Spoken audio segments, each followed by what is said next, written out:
Okay, Take a Bite for GP is a new campaign that's going on now where we're asking people to take a bite for gastroparesis. And even though I'm not going to necessarily take a bite, I wanted to show you what nutrition on a normal, I guess you would say, day for me would be. Because I'm unable to get the amount of nutrition that I need in adequately, I depend on alternative modes of nutrition. Some people with gastroparesis or functional GI motility disorders are able to eat small bites of food throughout the day. Many are dependent on liquid-only diets, and some have to turn to other means for nutrition. I'm lucky to be one of those that depends highly on other means. Because of the risk of dehydration and malnutrition, I have a port that's accessed with a needle Monday through Friday. The port's actually under the skin. My home nurse comes out on Monday and accesses it with the needle, and then comes back out on Friday and de-accesses it.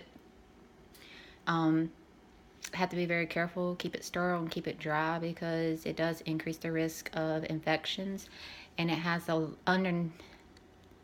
port itself is connected to a vein, or inside the vein, which comes up, let me see, through here, and it enters into the top chamber of my heart, which is why we have to be really quick to act if there is any signs of infection.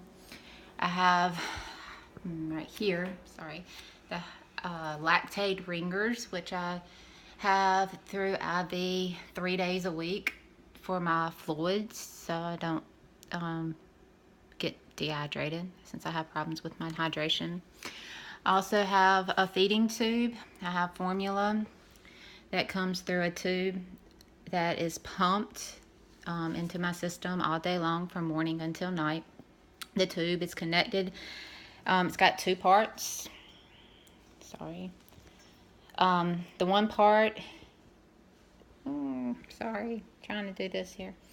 It goes to the G section, which is my stomach right here, which I can use to empty my stomach if I try to drink something and it doesn't go well, or vent out air. The main part that I use is the part that's connected right now to my tube feed, which is the J port. It goes directly into my intestines, into my small intestines, and bypasses my stomach and upper GI completely. The formula that I use is already partially broken down, because other formulas don't do too well on my body.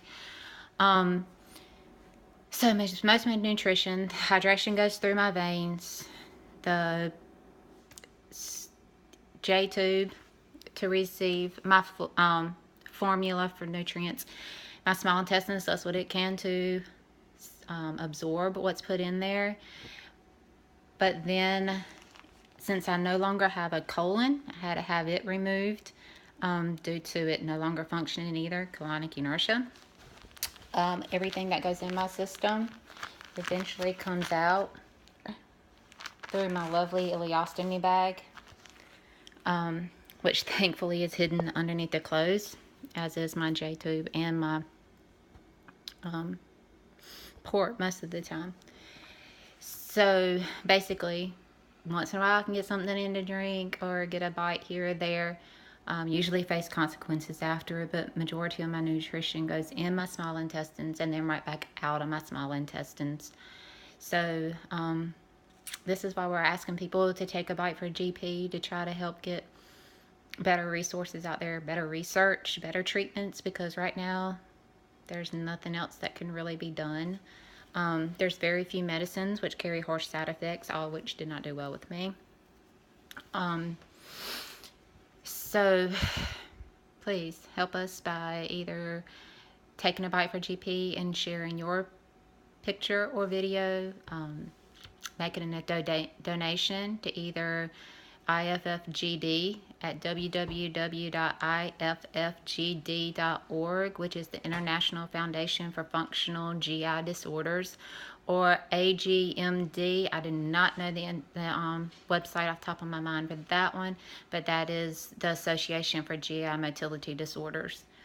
I'll put the links down below if you're interested in them. We also have a petition going around asking for our congressional members to sign, co-sponsor HR 2311, which would provide more funds to research for GI motility disorders.